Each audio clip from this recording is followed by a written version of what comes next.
You going to do this here? Oh, are we starting? We didn't really start yet. What time is it?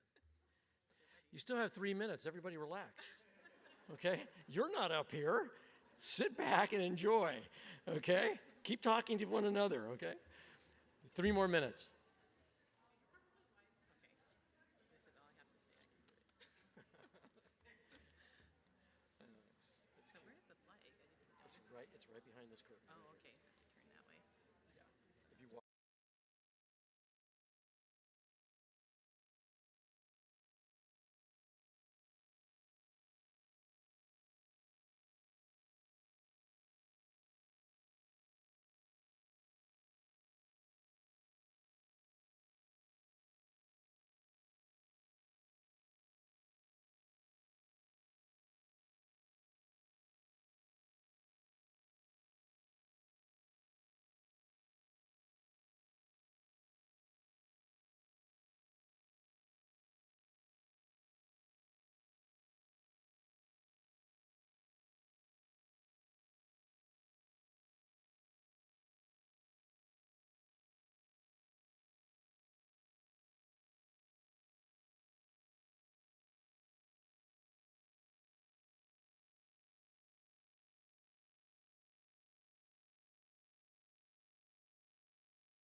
Ready? Oh, I'm there. Hi, good evening, everybody. Welcome to the Southwood and West Torrance Homeowner Association's Joint Candidate Forum. Thank you for being here, and we hope you find this evening informative and helpful when you make your voting choices on June 7th. And first, we're going to start with the Pledge of Allegiance, so please stand.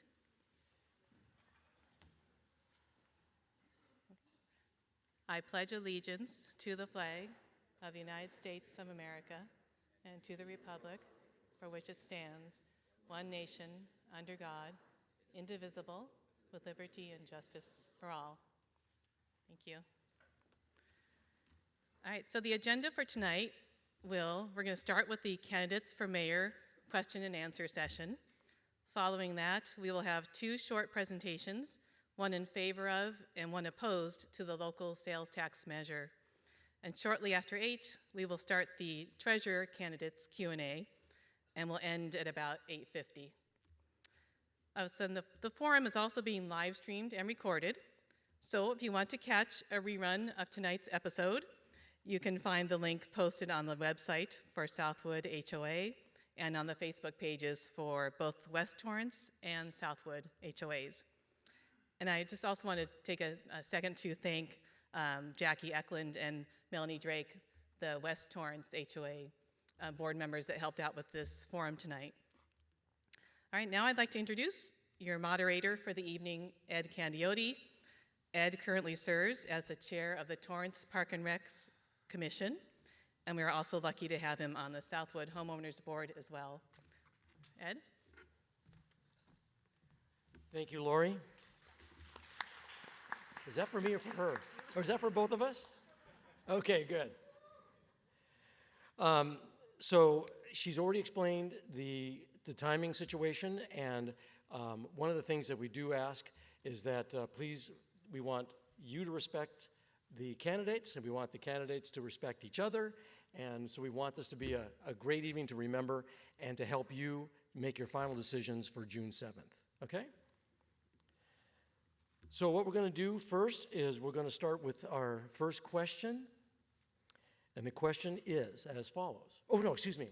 I have to invite the candidate for city clerk, Rebecca Poirier, up here. My mistake. You could have said something. The first question is who's the clerk? Yeah. Good evening, everybody. I would like to thank Southwood and West Torrance Homeowners Associations for inviting me to speak tonight. I've had the honor to be your city clerk for 8 years. I've been in the profession for 22 years. A few of my accomplishments since becoming your city clerk are collaborating with the city manager to upgrade positions in the city clerk's office, which allowed for the recruitment, hiring, and retention of a team to support a modern technology-driven office for open and transparent government. In addition, the city clerk's team has been cross-trained to better serve our residents and our visitors and our city staff. We implemented GovQA to manage our public records requests. Requests may be made 24/7 from the comfort of your home through our public records request portal. Last year, we processed 1,925 public records requests. The city's records retention schedule is updated annually to ensure that the city's following all the legal records retention laws. We implemented NetFile for conflict of interest and campaign statement filing. This allows members of the public to access campaign statements within minutes after they are filed. We implemented an electronic records management system called Laserfish. The City Clerk Laserfish public portal opened in January of 2021, and the Community Development Department's Laserfish public portal opened this year. Residents can research city records, such as minutes, city council agendas from a long time ago, and also building records from the comfort of your home. We implemented online commission certification training during COVID, which has increased resident participation in the application process. Collaborating with the city manager and the city attorney's offices, we successfully redistrict our city based on the 2020 census. You may have noticed I use the words we instead of I. I couldn't accomplish all my goals in the city clerk's office without my talented team, as well as the City of Torrance team. I rely on all departments for help. We are currently working on streamlining our agenda process using eScribe. There's another goal to implement contract routing software to streamline the contract process. In closing, thank you for listening to me. These forums are vital to our community as public outreach and education on our election process. I am grateful for the time and hard work the volunteers who host the forums. Even though I am running unopposed, I humbly ask you to vote for me. I appreciate your trust in my abilities to lead the city clerk's office. Thank you. Thank you, Rebecca. Let me just touch on real quick what the format will be. The candidates are going to have 90 seconds to answer a question. We have timekeepers in the audience. At a 1 minute mark, they'll receive a yellow paddle. That'll tell them they have 30 seconds, and then at the red paddle, it's time to cut off. So the 2-minute closing statement will follow, but right now, this is how we're gonna start it and see how it all goes, okay? So the first question. The City of Torrance is placing a local sales tax measure on the upcoming June election ballot. This would be a 1/2 cent local sales tax increase. Do you support this? Why or why not? Mr. Chen? I do not support the local half-cent sales tax increase because one of the reasons I looked at it is I was looking at the information from the city finances since the year 2015. Since the year 2015, when I looked at the data around middle of last year, I noticed that the city was balancing its annual budget using reserves. When I looked at that page and I looked at our finance director, I said, correct me if I'm wrong. We've been balancing our budget every year since 2015 by using reserves. And she said, yes. I said, well, where I come from, using annual reserves to balance a budget is a no-no. It should be like a catastrophic event. So that is one principle underlying fundamentals of financing, which I'm not for. The other one is, I believe in, no matter what the situation is and what the explanation is, we have to manage our finances just like we do with our own household. It doesn't matter what the reason is, you always have to not spend more than you take in on any given year, and then you prioritize from public safety on down to keeping the community safe, which is the #1 priority of the government. And then what we need to do is promote City of Torrance as one of the few cities with the lowest sales tax so people come and eat, shop, and play. Thank you. Thank you. Mr. Newmark. The city of Torrance has the 4th worst financial condition in the state of California, according to the state auditor. And as you can see in this chart, we've been basically, expenses have exceeded revenues for multiple years, and the city has not taken significant action in order to make that happen. We are in a position where we have more than $27 million this year of workers' compensation and litigation expenses, which is more than double what the typical year is. The depth of the financial condition has inspired the city staff to propose for this upcoming year's budget to cut 50 public safety positions. 50 public safety positions. That's how dire we are. So given the significance of the situation, I am voting yes on the sales tax. But ultimately, this is a decision where all of you are policymakers. You will determine what the fate of the city is and to what degree the city has those resources to work with. My job, if I'm elected mayor, is to make sure that we are executing the people's will and to make the best decisions on our finances. And that's why I have a 90-day plan on my website to actually go through in a very significant way, which I've done in the private sector, to ensure that we actually assess all city services, to describe key performance indicators, look at how we're organized, what the business processes are. This is the hard work, a zero-based budget that hasn't been done. I've done the private sector. I helped the city get through the Great Recession with $50 million in reserve. This is what needs to happen. Thank you. If the sales tax measure does not pass, what cuts would you recommend? Again, George. So this is why I'm opposed to the sales tax measure, because Measure X was actually a more reasonable proposed sales tax measure. It was a blocking mechanism, a risk mitigation. Should the county decide to put something in, then we have our sales tax measure to come in. And so but it was not a sales tax increase. The way I would do it is very similar to what I've said before. By the way, by the end of this fiscal year, end of June, we're projecting a $36.3 million surplus. Again, you did hear me correctly. It's printed in the book here, $36.3 million surplus, okay? So that should take us in the right slope from being a rating from 4th from the bottom. The way I would do it was I would start from the top, look at how much we have for our priorities. Police and fire first. Public safety is always first, as I shared earlier, because without public safety, really nothing else matters. Business can't operate freely. Children can't walk to school freely. You and I can't walk in the parks without, in fear.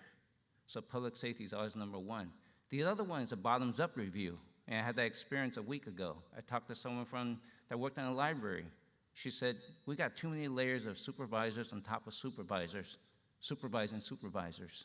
So we need to look at ground truth to see how many layers in the middle that we could streamline. Sometimes people, us as elected, we don't see that the bottom line there. So we need our city to do top down and bottoms up. Thank you. Thank you. Cliff? If the sales tax measure does not pass, or if it does, we still need to go through an incredible assessment, a comprehensive assessment of city expenses and revenue model. The first thing I would do in the first 90 days would be to ask city departments to basically lay out what our key services are and what are the key performance indicators for those services. We look at how we're actually constructed, the people that make those services run. What are the business processes, and ask the staff, how can we do things in a cheaper way? When I was on the city council during the Great Recession, we knew that we had to cut significantly. And public safety, super high priority, but because it represents 60% of the budget, we had to do something. So we proposed to the chief, what are you going to do? He came back, and working with the council, we took previously badge-carrying officers would be on a rotation for the crime scene investigation unit. We said, wait a minute, we can do things differently. We can hire professional CSI investigators who are not paid as much because they don't risk their lives. We can get better service at a lower cost. That's the kind of assessment that we need to do with the core priorities in mind. Public safety is paramount. That's why Torrance police officers and firefighters have endorsed me. But we need to go through this comprehensive assessment. And then we need to look at how we can actually grow revenue. That assessment has to happen irrespective of whether the sales tax measure passes or not. The sales tax measure will buy us time. Otherwise, we may have to make very significant, painful cuts. As I said, the city's proposed reducing 50 public safety positions. Thank you.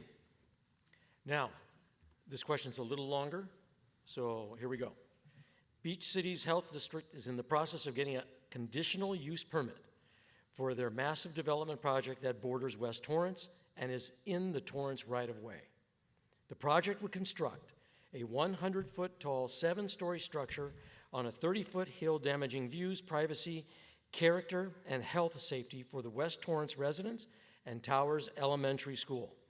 What will you do to protect Torrance residents and prevent this damaging project? Let's start with Cliff this time. So, underlying my philosophy for development matters is that development should be consistent with the character of our community. When I first was elected in 2008 and re-elected in 2010 to the City Council, that was my guiding principle with respect to development matters. And that is clearly what we should look at when we see the Beach City Health District's proposal, which is not consistent with the character of our community for both the Torrance and Redondo residents. So I have expressed my concerns to Mayor Bill Brand, the Redondo Beach mayor, because it is in Redondo Beach, and he's endorsed me. I would continue to let the Redondo Beach officials know that this is not the kind of environment, the kind of building that is good for us and our residents. Why? Construction should last for 5 years, greater than 5 stories, 220 units. This is not when the Beach Cities Health District, which was previously a hospital that my wife Diane was born in, this was not what it was about.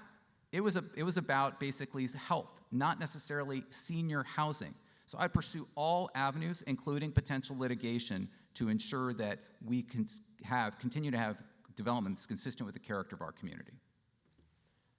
George.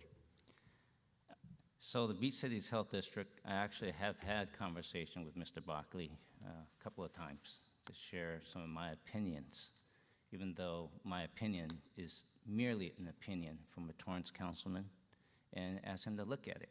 You know, some of the things I ask him to ask his project team to look at is, I know at the end of the day, it'll be you guys in the Redondo Beach leadership who are making the decision, but there are things you could consider to make things less invasive to the residents of Torrance. For example, can you consider building not as close to the property line of Flagler and push it back a little bit so that there's not an enormous wall overlooking the West Torrance residents? Another thing is, I know you guys are looking at entry and exit on Flagler Lane. Maybe a better way to do that is consider another plan of entry and exit off Barrow instead.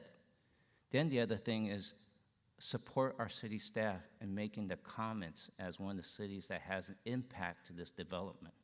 Because that's what we need to do for the environmental impact, how it impacts the surrounding neighborhoods, the neighborhood of city.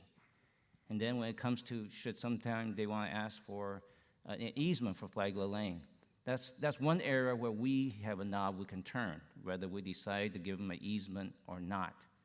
But if they decide to go entry and exit off Barrow, then there will be no permission or no request made of Torrance. So one of the best things we can do, other than talking and sharing with them ideas to make it less invasive, is support our staff's report on the EIR as well.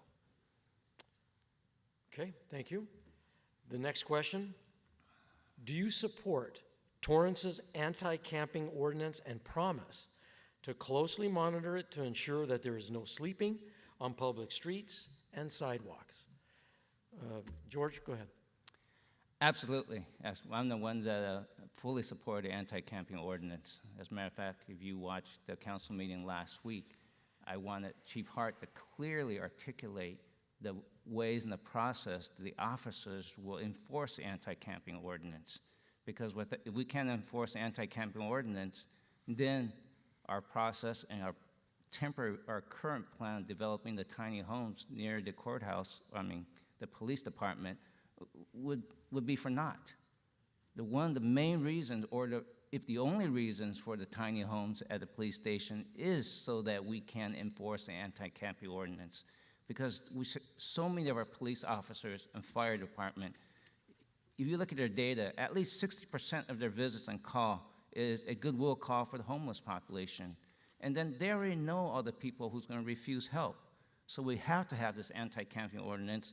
We have to enforce it. For those who don't want help, this is not the place they're going to stay, not in our streets, not in front of our restaurants, because the whole anti-camping ordinance and The Martin versus Boise is we cannot violate the 8th Amendment, cruel and unusual punishment. Well, the 99% of the residents here do not deserve cruel and unusual punishment.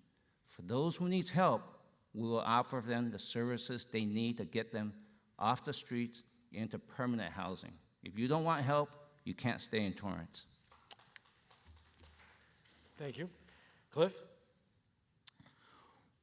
We know that homelessness is a national phenomena, a state phenomena, and certainly something that we're experiencing. Here in Torrance, we have 350 people who don't have homes. About 20% are living on the streets. It is the law that we have an anti-camping ordinance in Torrance, and consequently, I would enforce the law. We cannot enforce it, however, until there is actually a place for people who are homeless to go. And that's why the Village of Tiny Homes was approved by the city. That's a start. There's a lot more that we need to do to help solve this very challenging problem. For example, we need to leverage volunteers. Today, we have a part-time social worker who reaches out to homeless folks to encourage them to actually find housing. If that's more, we can supplement that person's work, as well as the community lead officers, to expand our scope. And actually, there's a West Torrance resident who is very interested in making this happen. So we persuade people to actually go into housing. That way, if they're not going into the housing, the anti-camping ordinance says they're arrested and effectively later come back on the street. We want to persuade people to be in housing. In order to do that, we need to have relationships with them, which is leveraging the power of volunteers to make that happen. The most important thing, though, for homelessness is that we have regional solutions. Torrance is not an island. We are adjoined by many other cities. So we need to work collaboratively with the city of Redondo Beach and all the beach cities, as well as the county of Los Angeles. This is not something that we can handle on our own. Thank you. Next question, do you support the repeal of efforts to rescind SB 9, the state bill that allows single-family home lots to be divided into multiple units, with local authorities having no say, yes or no? And are you willing to commit city resources to fighting SB 9 and other bills that take away local zoning controls? George? Well, yes for the first question, and second, the city has been doing it. We've done it last year, and if opportunity comes again, I'm pretty confident that the entire council will support helping repeal SB 9. We actually signed letters. I think, you know, the Southwood Homeowners Association saw Amy and myself go sign the petition. And Councilman Mike Griffith from the City Council led a valiant effort to make that happen. So I'm all for repealing SB 9. Short of repealing SB 9, the City Council did take action the very last council meeting of last year, knowing that SB 9 was going to be activated January 1 this year. We put in ordinances at least to control how the building's going to happen, so that the setback rules and the height, so that it can minimize the damage of SB 9. So yes, we'll definitely support any effort to repeal SB 9. Cliff? I oppose SB 9 and 10. I think it is a ham-fisted way for the state to achieve its policy goals that intrude on the prerogative and authority of cities. In fact, I've endorsed our Neighborhood Voices, which was the initiative to overrule SB 9 and 10, which was initiated by Redondo Beach Mayor Bill Brand, who's endorsed me. I think that we need to ensure that local control continues, because we can determine what our future looks like from a development matter, and we should use every resource at our disposal to ensure that we maintain the power that we have so we can control our own neighborhoods. Thank you. Do you support the creation of an oversight commission to monitor the Torrance Police Department, or do you want to give the several existing oversight measures a chance to work, such as Chief Hart's new advisory board, the ongoing Department of Justice investigation into allegations of officer misconduct, and a soon-to-be-established statewide oversight board? You want to start, Cliff? So I'm a strong supporter of public safety. That's why Torrance police officers have endorsed me, as well as former Torrance Police Chief John New. We need to support our public safety, we need to stop hate, and we need to ensure fair and equal treatment. Those things all can happen at the same time. I believe that the city has made a lot of efforts in trying to ensure that our officers represent the values of our community. What isn't representing the values of our community? Spray painting swastikas on an impounded car, which happened with 2 former police officers. I think Chief Hart is moving in the right direction by doing things like establishing principal policing, a training program on procedural justice, as well as teaching on implicit bias. He set up a citizens advisory board. These are the steps that we need to take in concert with state actions such as SB2 that will enable us to ensure that our officers represent the values of our community. The most important thing, however, is that we have a voice, that those who have challenges and concerns have a place where they can air them, and that hasn't happened. So whether it's the Citizens Advisory Board, the Public Safety Committee of the Council, or a commission, their most important thing is that there is a voice for people to air their concerns. That's what democracy is about. George? I believe your question is the Independent Oversight Commission. Do I support that? That's the first question. I just want to make sure I answer that one. It's, do you support the creation of an oversight commission? Okay. I'm going to answer the question which was requested. The Independent Oversight Commission that was requested by some people, not in the community, I oppose that. As a matter of fact, I went in and actually had 3 ride-along with police officers last year to really understand the kind of work they do. And I did the ride-along with Torrance Fire Department because I know the rigor of their work, and it helps me understand what it takes, what is really happening on the floor, ground truth. I support the Chief Advisory Board, not the Citizens Advisory Board, but the one that the chief will pick from residents to help provide input on how the community feels about the police. I support the DOJ investigation because that's something our chief reached out to the California DOJ to do an independent review from the right folks, the experts. To have someone who's not part of the system to be reviewing the police department would be akin to asking Wayne Gretzky, a very good hockey player, to set up how the NBA could play their game better and safer. To do that, you would ask Kareem, Larry Bird, and Magic Johnson, not even the great Wayne Gretzky. Okay, thank you. I didn't see hockey coming into the course of it tonight, but it's okay, it works. The next question. What is your position on the Torrance refinery using MHF, modified hydrofluoric acid? How do you feel? We'll start with you, George. MHF or HF or whatever you want to call it, 3 or 2 letter, is a dangerous substance. So to me, that is not the question. There are many substances and chemicals that's used in the city of Torrance. There are things that we use there in factories and commercial areas that are even more toxic than MHF. It's just that the Torrance refinery is a very big real estate and people will pick on it.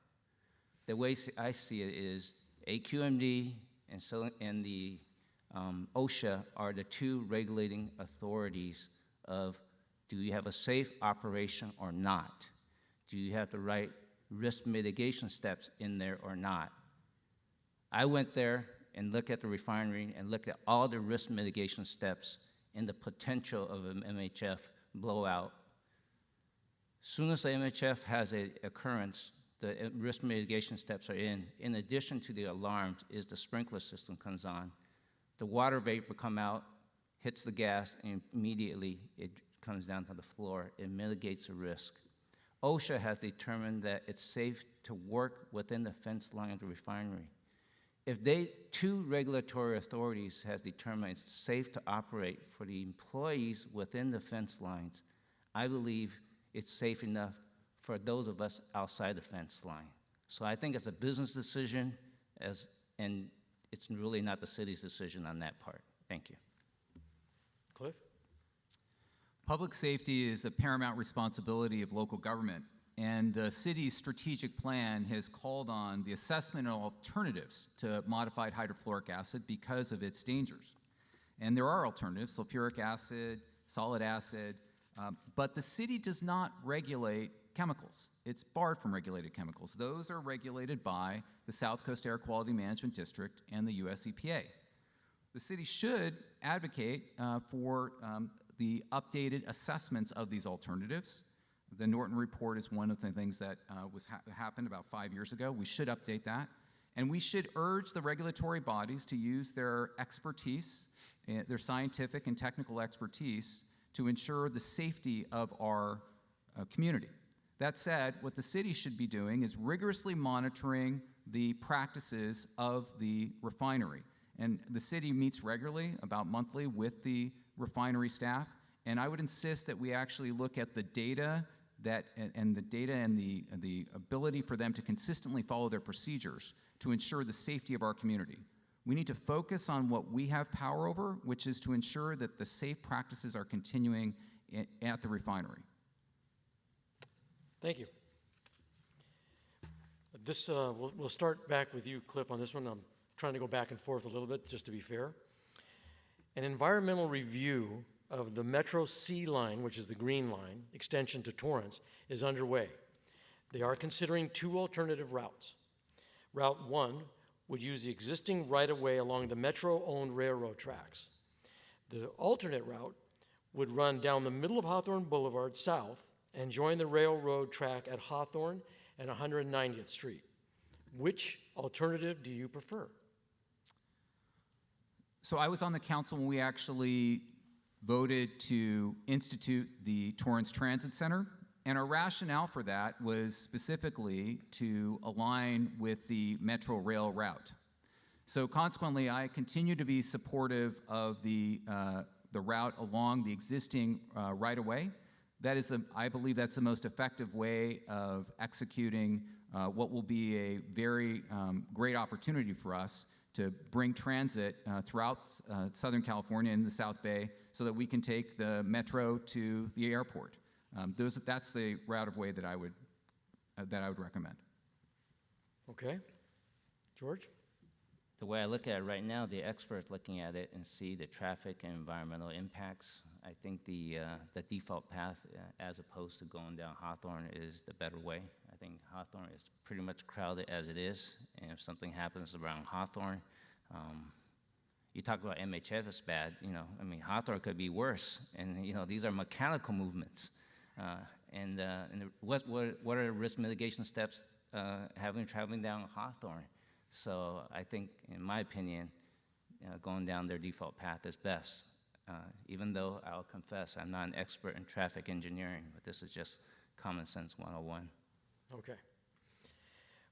Well, now, here we have a good question for both of you. What are your top 3 accomplishments while serving as an elected official? And we'll start this one with George.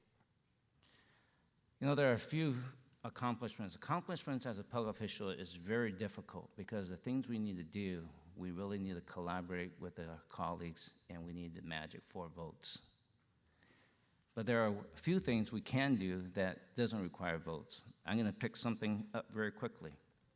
When I suggested Chief Berg, 2019, Chief Berg, where you take a look at electronic neighborhood watch, there's a thing called Neighbors app. Neighbors app is program agnostic, whether you have a Ring doorbell or Arlo. As long as you sign up to the Neighbors app, it's free. You get a criminal action, video recorded. You can send to Torrance PD, and Torrance PD can follow it up and take a look and prosecute the crime. Chief Berg looked at it, her staff looked at it and said, good, let's sign on to it. Captain and police department came up to me and said, Councilman Chair, you know what happened? We found a burglar by looking at Neighbors app. Turned out to be one of our neighbors. That did not require, that was just a simple suggestion. I think the second one is the anti-camping ordinance. I'm very proud that our colleagues went along with the anti-camping ordinance and the temporary shelter, because I believe homelessness is a big deal and we cannot do nothing. I think the third one, I believe, in the spirit of public safety, or I would say what happened last week. In October 2021, I talked to LA Galaxy about helping us out for the LA Galaxy Sports Complex. Last Saturday, we had a ribbon cutting at what is called LA Galaxy Sports Complex. Thank you. Cliff? I'd say that one of the thing I'm most proud of is the record of financial stewardship that I've had in government. And when I was on the council, we were faced with a Great Recession. We were able to get through that with $50 million in reserve. And we initiated things. I initiated the energy audit, which looked at all of our energy usage. We ended up putting solar panels on the plunge, changed water utilization, saved $300,000 a year. I think my record of financial stewardship in public office at the El Camino Board, where I served in my second term, as well as on the City Council, that would probably be, I'm most proud of that. With respect to policy matters, when I was on the council, I initiated, working with the police department, Seniors Don't Be Scammed, a program to educate seniors against fraud and financial abuse. My grandfather was a victim of a scam. I investigated scams as an intern at the Federal Trade Commission in law school, and I know that educating seniors about this is something that can keep them safe and keep their money safe. Third, the South Bay Entrepreneurial Center.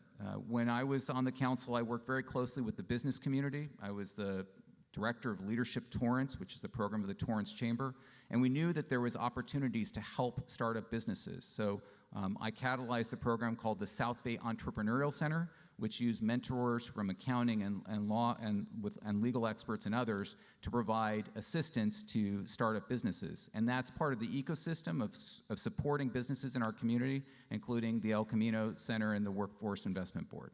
Thank you, gentlemen.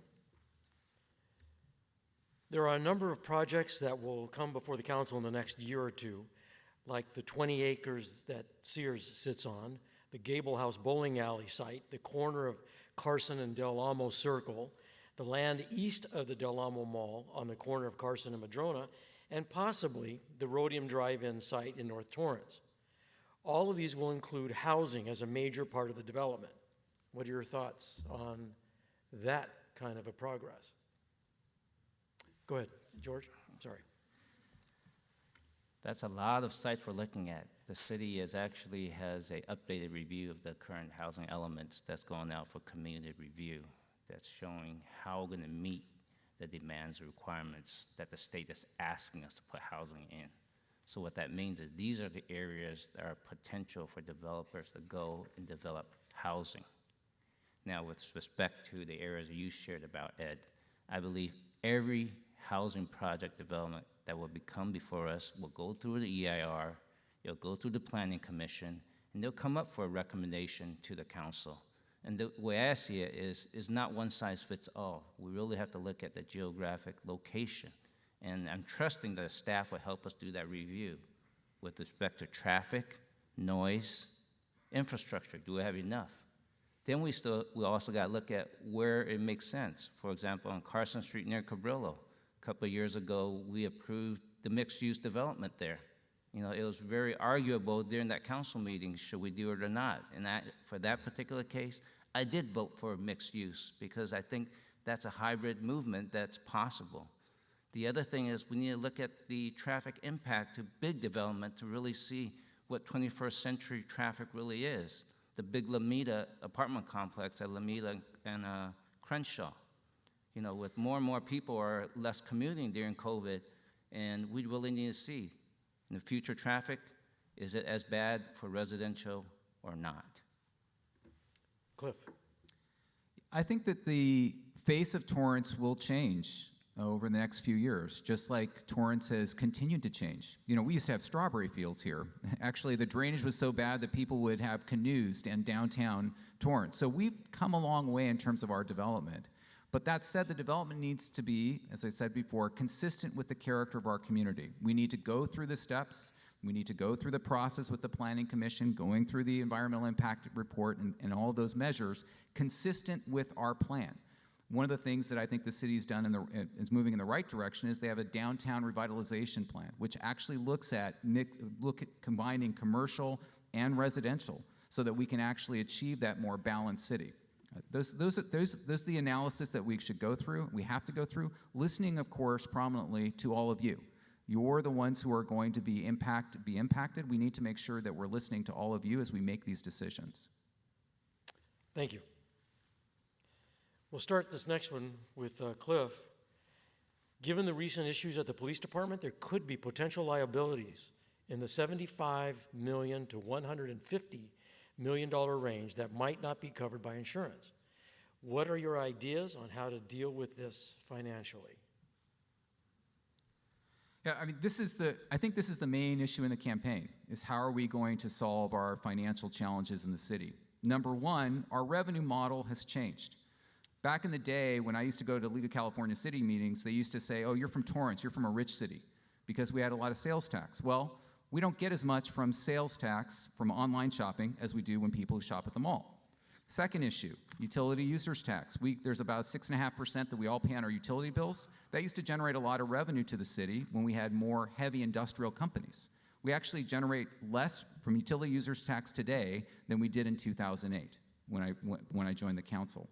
So our financial challenges are significant, and then you add the potential litigation that Ed talked about, it's extremely significant, which is why we need to take action, which the council has not done.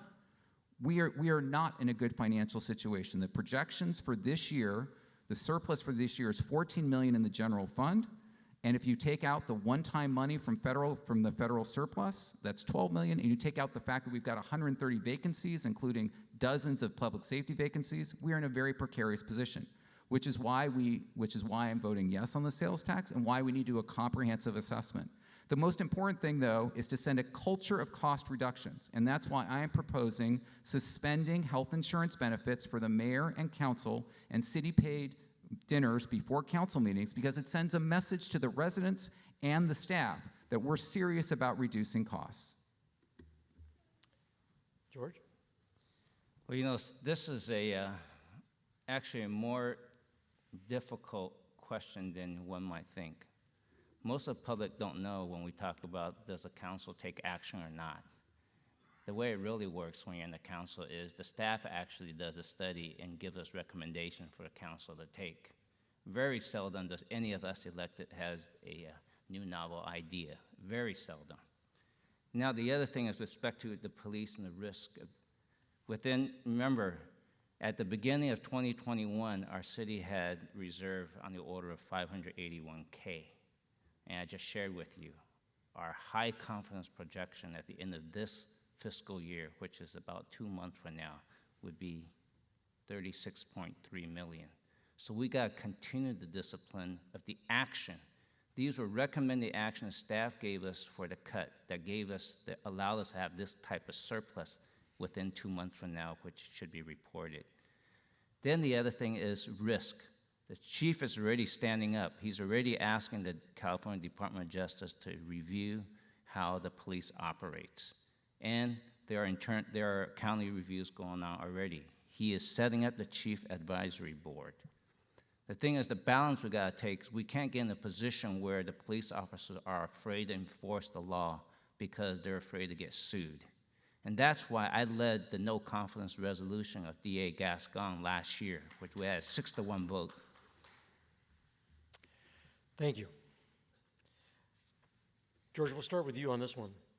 Please identify ways that you've helped support the Torrance business community, and what will you do to promote economic development? Economic development is where I believe where the focus really needs to be. We have to have discipline, again, not spending what we take more than what we take in. Then we really got to market the city of Torrance. That's another reason why I am opposed to the sales tax. I was at the ribbon cutting of David's Bridal at the Lamo Mall a few months ago. The mall's marketing manager was there and said hello to me, and I said, what do you think about this proposed sales tax measure? And he said, Councilman Chen, he gave me a down frown look. He said, that just gives the people more reason to go to Orange County and shop. That's one of the biggest revenue generators in the city, and is telling me, a public official, that's giving people a reason to go shop. We should market the city of Torrance as one of the few cities in LA County with one of the lowest sales tax. Take an unscientific data at the gas lines at Costco. If the Costco gas price is 5 cents lower than somebody else, And if you buy 10 gallons worth of gas, if I do my math right, that's 50 cents. Does it matter to you? Look at the lines there. Most of the public is giving me data every time I drive by Costco. It does matter. So what we need to do is market the city of Torrance. We need to have more international relationship with sister friendship cities to bring in international companies like Foxconn, Taiwan Semiconductor. We've got a chip shortage. Why don't we bring the chip maker into Torrance? We've got to market our city. Thank you. Many Torrance residents care about the waste created by single-use plastics. Ed, I'm sorry, sorry. Ed. Oh, Cliff, I'm sorry. thank you. I'm sorry.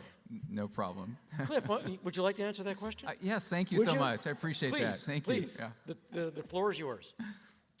So I've been involved in economic development since the 1990s, where I worked for the LA County Economic Development Corporation's first initiative to bring tech companies to Southern California, and worked with venture capital companies and others to fund startup businesses. At the Torrance Chamber, I was the director of Leadership Torrance, and as I said, I started the South Bay Entrepreneurial Center when I was on the council. At El Camino College, we support businesses regularly through worker training, as well as by helping businesses in terms of how they run their business. And today, I'm a board member for the California Manufacturing Technology Consulting Company, which provides low-cost consulting to manufacturers. It's an ecosystem to support businesses, and we have to continue to do that. That's something I've been doing throughout my career. And so I would continue to work with all of these organizations to ensure that businesses know, business people are very busy. My wife and I own a business. We're very busy. We're trying to run the business. So we want to make sure that they have easy access to all of the resources, number one. They know about them. So I think there's a lot of marketing we can do to let businesses know about what's available to them. Second, business visits. Ensuring the best source of a new business is an existing customer. We want to make sure our businesses stay here. And so I would work actively with the chamber to visit the businesses to ensure that we understand what they need and how the city can help them. And finally, have a hands-on approach to business attraction. And we want to make sure that people understand that Torrance means business. Okay, are you happy I let him do that? I mean, okay. I'm sorry, Cliff. All right. So the next question. Many Torrance residents care about the waste created by single-use plastics and would like to see action taken by Torrance representatives. What actions would you take to limit the use of single-use plastics? Let's start with you, Cliff, since I got in trouble with you this last time.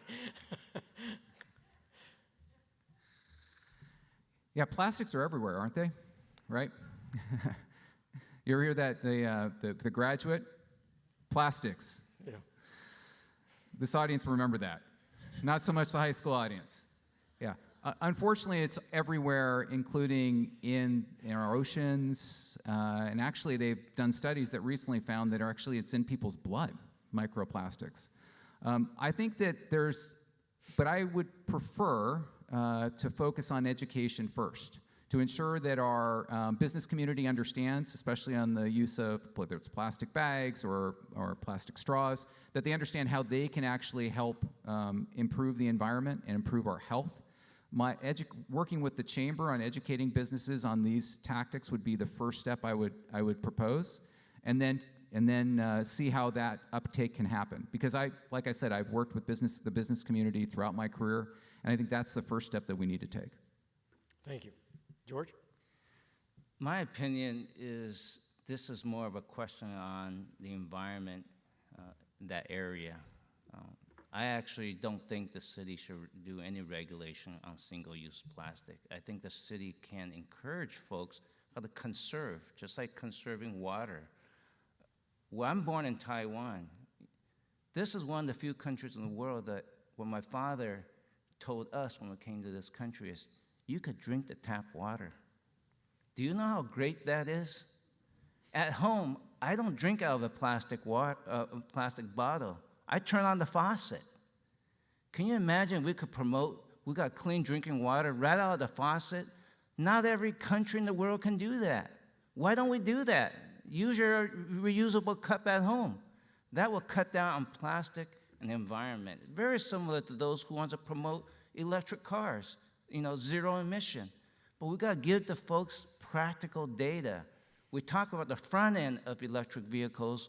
We never talk about the back end of the toxic battery disposal.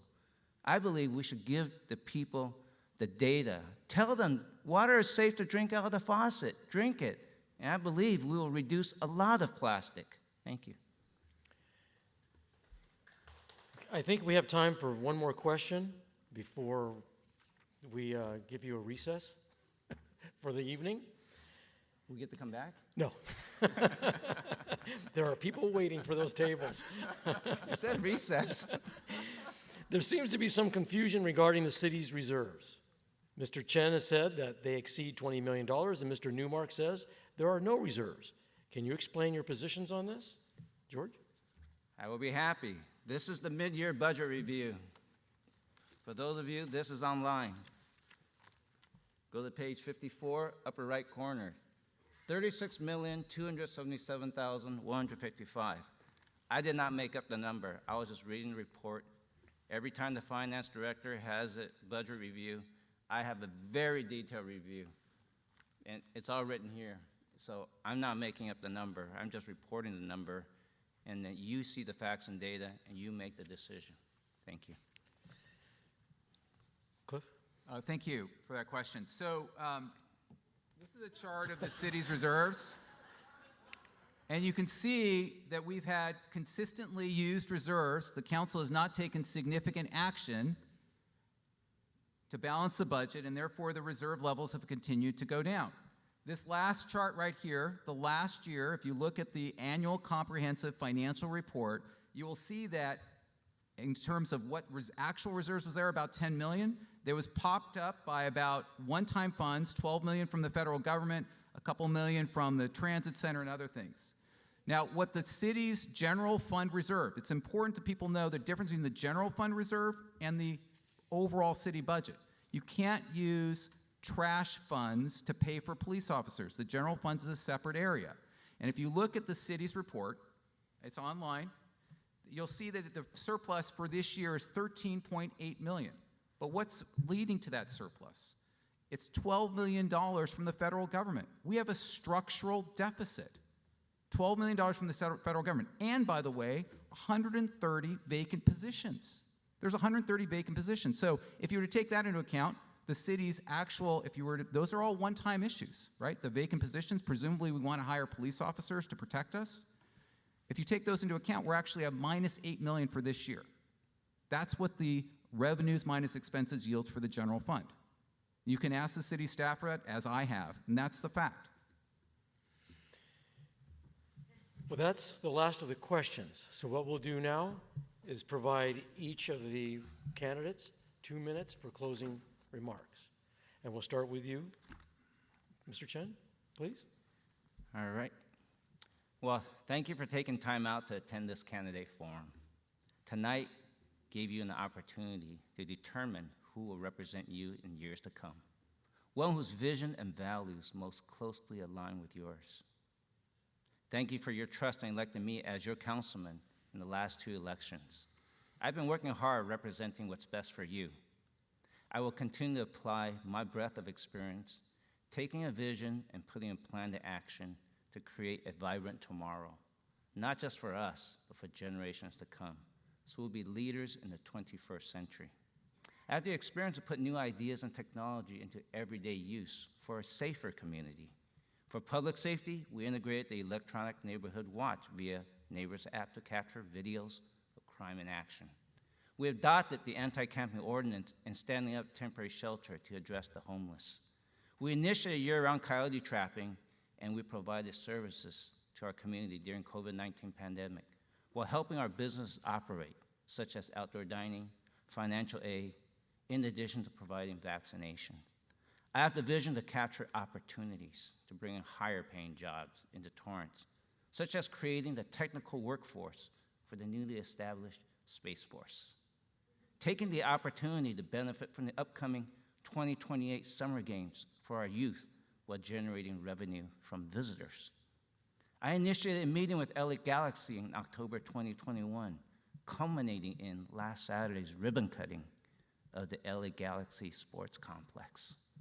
And for seniors and those with disabilities, we're planning to add the option of taking Uber and Lyft at a discount. This vision helps build the Torrance of tomorrow, one that generates revenue to fund services for our residents. I ask for your vote as mayor, June 7, 2022. Thank you. Mr. Newmark. To the Southwood and West Torrance homeowner associations and all of you, thank you for a great evening. Democracy is not a spectator sport, and I'm so glad that all of you are participating. I believe I can effectively lead Torrance based on my leadership experience, financial stewardship, and history of community service. Leadership. In 14 years in elected office, I saved public safety positions, helped students save $1 million in textbook costs, initiated the Seniors Don't Be Scammed program, catalyzed the South Bay Entrepreneurial Center to help startup businesses, and started the city's energy audit. In 24 years of professional management, I tripled revenues in 18 months as a CEO. I led 2,000 team members and drove $1.5 billion in revenue. Financial stewardship. As a councilman, I helped the city get through the Great Recession with $50 million in reserves. As an El Camino College trustee, the school is in its best financial condition in a decade. In the private sector, I improved financial performance by hundreds of millions of dollars. History of community service. This is the city where Diane and I own our home and business, where our parents live, where my sister teaches at Jefferson Middle School, and our kids attend schools. I started serving the city in 1999 as a commissioner. Through 2 decades, I've served a dozen nonprofit organizations, including the Torrance Symphony, Share Fest, Go for Broke National Education Center, and as a Cub Scout den leader. My life is about community service. That's why I led the National Red Cross Blood Donation Program, helping save millions of lives each year. More than 80 leaders and organizations from all walks of life agree that I can best lead the city. Torrance firefighters and police, LA BizFed, PAC promoting business, the Sierra Club, former Assemblyman George Nakano, Homeowner Association presidents, City Commissioner and former Torrance First Lady Cindy Scotto, Mayor Pat Fury, Councilwoman Heidi Ashcraft, former Police Chief John New, School Board Member Betty Lou, and dozens of past and present council members, school board members, and commissioners. Election Day is on June 7, and on that day, I ask that you make your mark for Newmark.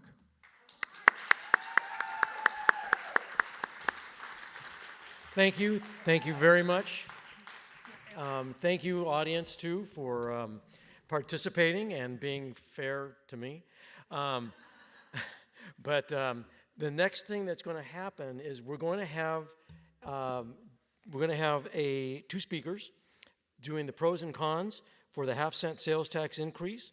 Jeff Rizzo will speak in favor of the measure SST, and then Megan Dowling will speak in opposition to measure SST, and each will have 3 minutes to give their side of their position. And here comes Jeff Rizzo now. Megan?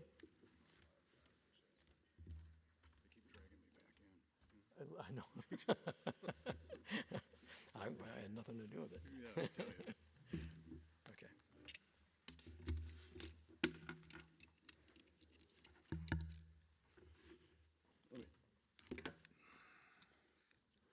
Change out my glasses here. Good evening, everybody. Thanks for showing up.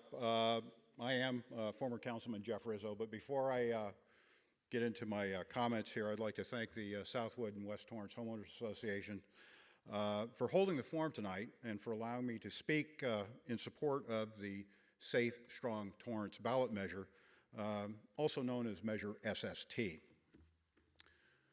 So, most of us move to Torrance for safe neighborhoods, good schools, and our outstanding quality of life.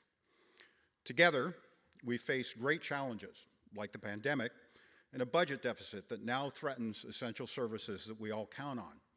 Services like 911 emergency response, firefighters, paramedics, and police officers. In June, we have a chance to protect these essential services and preserve a safe, strong Torrance by voting yes on Measure SST. Like many California cities, the cost of providing high-quality city services in Torrance has grown faster than our revenue. This was true before COVID, but the pandemic made the problem much worse. While one-time federal COVID relief has helped, That help will soon expire. The city's already made tough budget cuts to maintain financial sustainability, including 5% cuts across the board that impacted every city department. Without new revenue, a growing budget deficit will mean even deeper cuts to public safety services, emergency response times, pothole and street repair, after-school programs, crossing guards, libraries, and much more.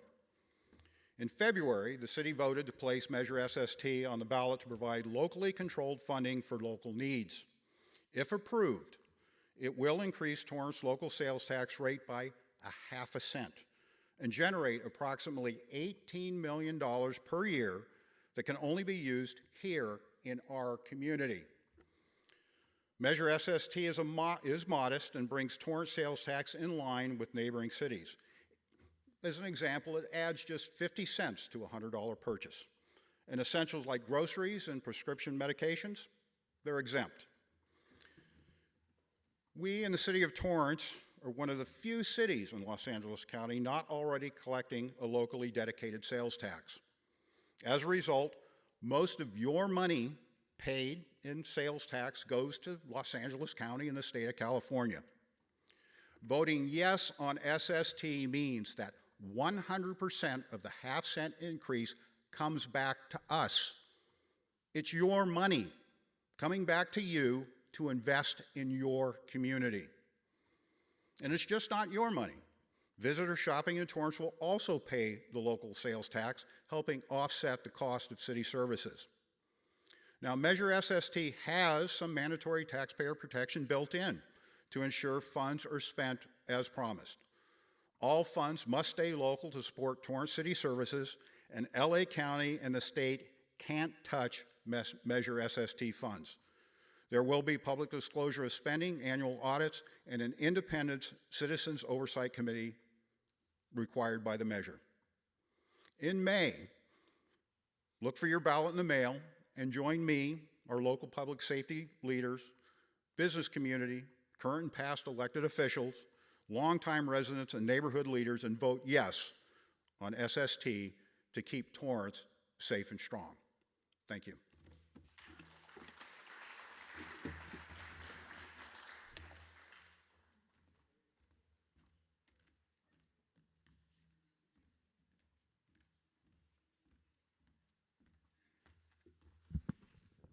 Hello, my name is Megan Dowling. I live in South Torrance. I started my career as a chemist before moving into information technology as a software engineer. I'm a signer of the argument against Measure SST, the silly sales tax increase. It's silly because it won't do what they promise or fix the real problem, runaway expenditures. Torrance is broke.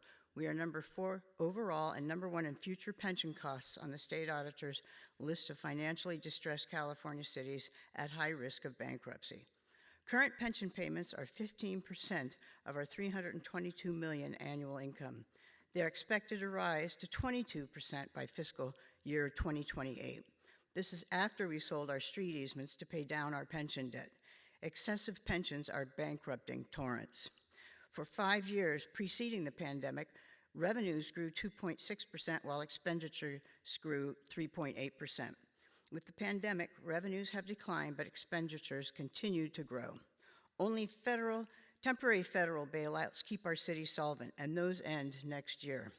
For the past decade, the City Council drained city reserves rather than cut spending.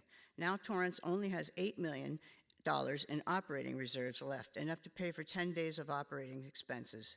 The regulatory minimum is $40 million or 2 months' worth of operating expenses. Right now, Torrance could not survive another refinery shutdown. Measure SST is projected to bring in $18 million a year. Of that, Torrance must spend $10 million for public safety to avoid police layoffs, $3 million for a 2% annual employee pay increase, another $5 million to replenish reserves, and $1 million for cybersecurity to stop ransomware attacks. Do the math. There's no money for promised community improvements. Measure SST supporters point to our proposal to close the 5 branch libraries and sell the land to replenish reserves. We made it because our city is in serious financial trouble. It will take 8 long years to rebuild the minimum reserves with Measure SST. If we default on our debt, the bondholders of our street easements will choose what assets to sell. We must stop feeding the addiction of ever-increasing spending. Every new hire must have a 401k retirement plan, not a CalPERS defined benefit.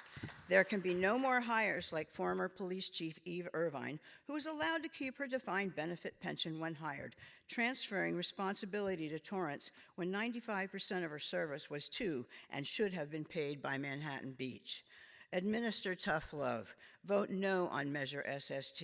It only postpones the day of reckoning. We're not taxed too little. The city spends too much. Thank you.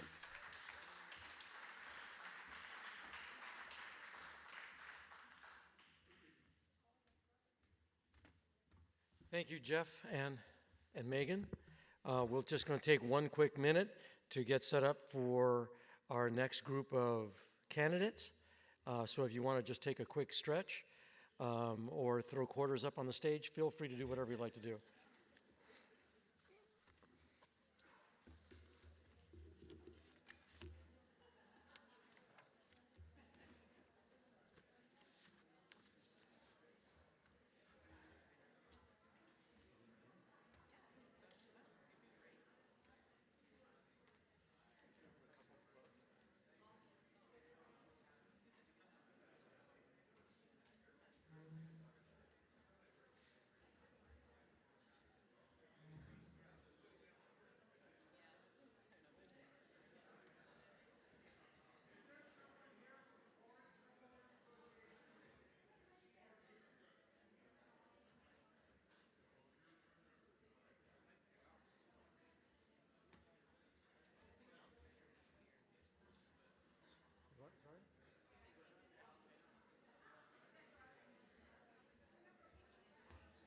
Can we have the treasurer candidates come on up now, please?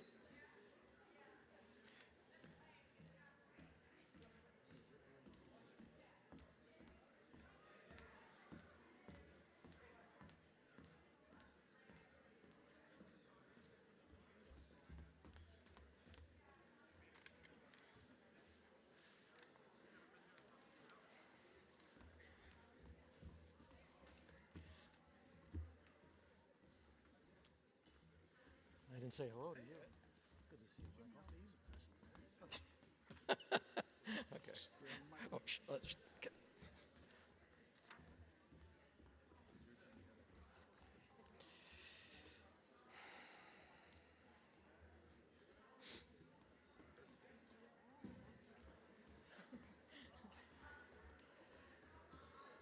So there's no Rick Marshall in the audience?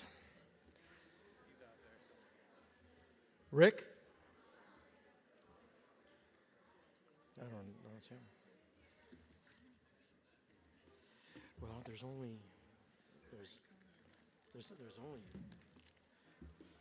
these four and this one right here. Yeah. Okay, ladies and gentlemen, if you would be sitting down now, we'd appreciate it so we can get started with the treasurer candidates. Let me introduce each of them, though most of you, Rick. We have Tim Goodrich, Melissa Wright, Rick Marshall, Mike Griffiths, and Dana Cortez. So this is going to operate much the same way as our last panel, in that the candidates will each have 90 seconds, a minute and a half to answer a question. We have the timekeepers in the audience. And at 1 minute mark, they will get a yellow paddle, which will be waved and letting you know you have 30 seconds left. And then at red, we ask that you wrap up very quickly, okay? And then at the very end, we'll have a 2-minute closing statement. So here comes the first question, and we'll just go right down in order, okay? What in your background has prepared you to be the city treasurer? Tim? Is this on? Mike? Yes. Little Mike.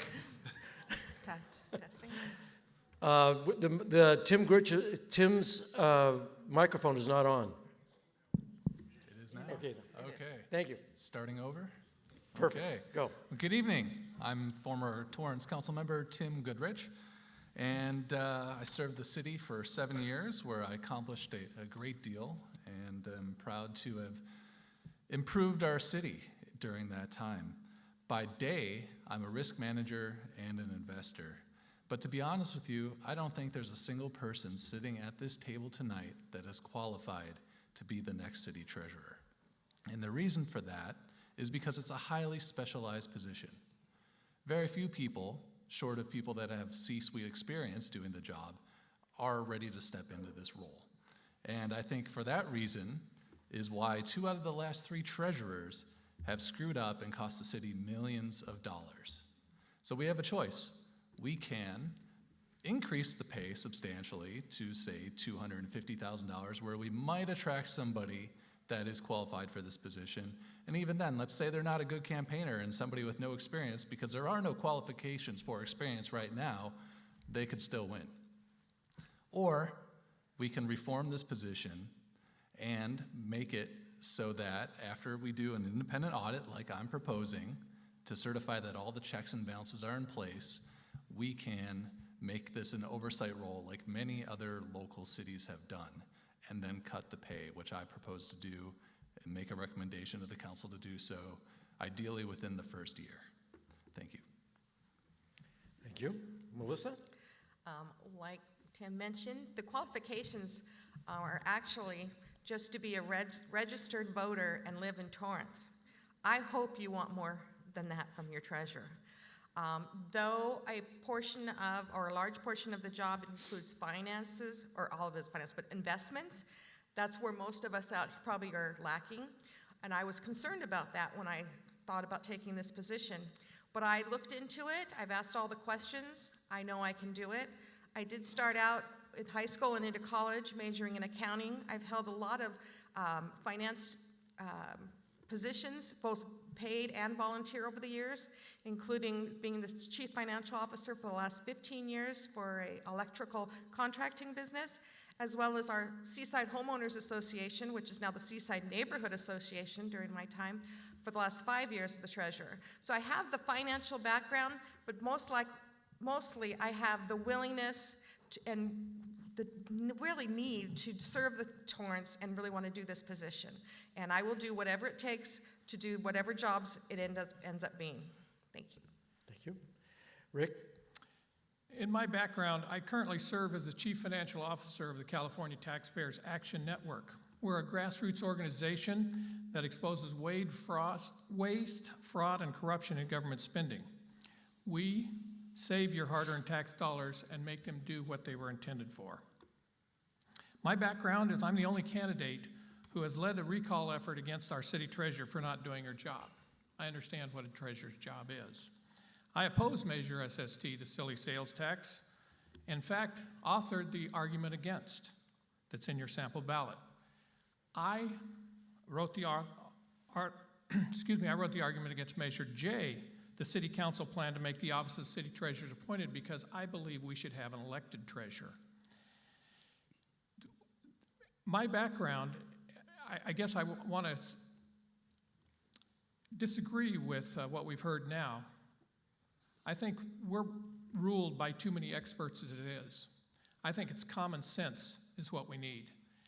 And the common sense of regular American people is what we need in office, because this country's in trouble and this city's in trouble. And it's people who use their common sense to govern their own lives are the people we need in office. So no, I don't think we need experts. I think we need common people. Thank you. Mike, same question. Thank you. So why am I most qualified for this job?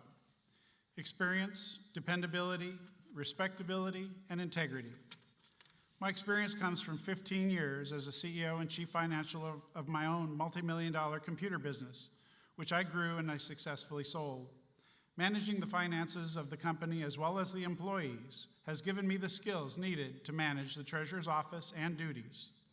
As a council member, I have reviewed, questioned, and approved monthly treasurer investment reports and annual investment policies over the past 8 years. Dependability. In almost 8 years on the city council, I've only missed 2 council meetings. The only time I've resigned from a position was to take a new position. Respectability. As an elected official who has a demonstrated history of caring for our community and repeated confidence of the voters, I've proven you can count on me, and I won't embarrass our city. Integrity. I have a proven track record as your council member of upholding the highest level of ethics and integrity, and that's why I believe I'm the most qualified person to represent you as your city treasurer. Thank you. Thank you. Dana. I have humbly served the community for 22 years. Of those 22 years, 12 of them have been as your elected city treasurer. I have served with transparency. I have served with integrity. I have done certification classes. I am certified both at the California level and at the national level. I am certified as a financial investment officer. During my 12 years as city treasurer, the city has never experienced any losses in the portfolio. And I've managed to have interest earnings of millions of dollars that have been used to supplement the much-needed city services for the city.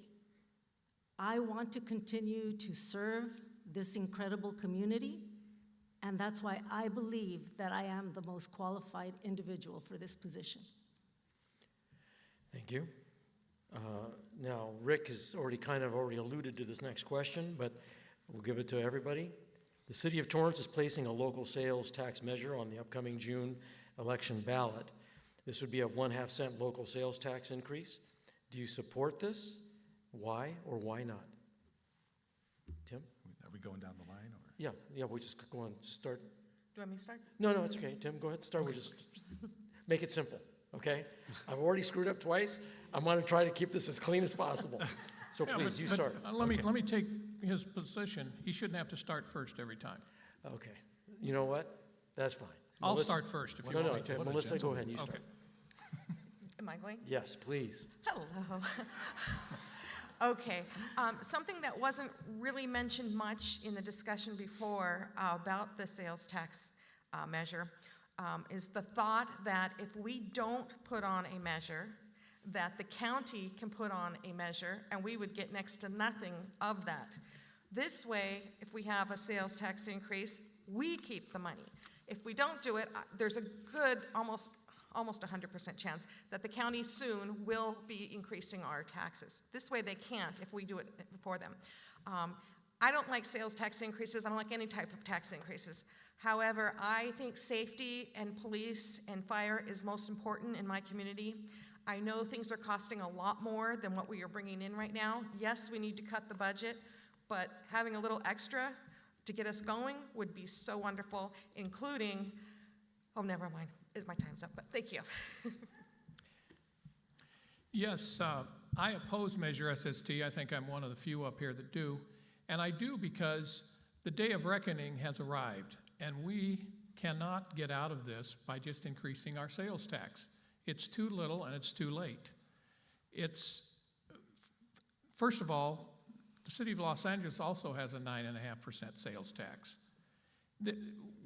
It's not, quote, our money.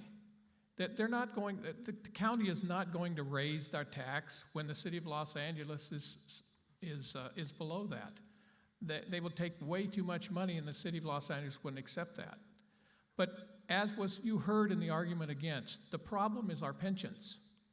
We face increasing pensions for the next 8 years, and we've got to do something about that. And so far, the council has not done that. We're holding several, I want to say hundreds of positions open at City Hall right now as the only way to balance our budget. We've got to come down and say what's important and what's not. Thank you. Mike? Thank you. If anybody's happened to have the opportunity to listen to the January 25th council meeting of this year, I spoke at far more length than I'll have opportunity to talk about tonight about why I support the half-cent sales tax measure. Yes, we spend a lot of money in our city. We have we're a full-service city, unlike many, many other cities in Los Angeles County. And the majority of the cities now in Los Angeles County are already getting the benefit of their increased sales tax for their benefits to their cities, and we're not. That's putting us as a city at a financial disadvantage. They can offer more to their employees, they can offer more services to their communities, and that's probably another reason why many of those cities weren't on the worst list like Torrance was, because they have the benefit of that extra money already, and we do not. Costs, not just spending goes up, but costs go up. Our costs for everything that we provide for you in our city has increased tremendously over the years. Just in the last 5 years, the cost of minimum wage has increased 40%. And yet we have not increased any revenue to compensate for that increase. We've had to reduce other services to pay the increased cost for everything that we pay for. Cost of asphalt, cost of concrete, everything costs more. And yet we've never imposed a higher tax on our residents, ever, since sales tax was initiated in the state of California. To ask for a half-cent increase in our sales tax is an investment in your community to keep us, the community we're all proud to be a part of, and to be able to continue to provide the services that are important to you. Without it, I guarantee you next month when we talk about the budget, we're going to be doing some serious cuts, and most of you won't be happy. Thank you. Thank you. Dana? Personally, I am not for additional taxes, but this is a situation that as a community, we need to decide, because the tax effort will not cover all the situation that the city of Torrance is in. And we can't continue to tax and tax and tax. So I think that we've had our mayoral candidates address the situation. It needs to be looked at from both ends of the situation, but this is not a matter that falls under the purview of the city treasurer, and these are personal viewpoints that I'm being asked to answer just so that I can provide clarity to the community. Thank you. Yes. Oh, Jim. By Tim. Thank you. Is this on? I'm sorry. I'll be voting yes on the sales tax.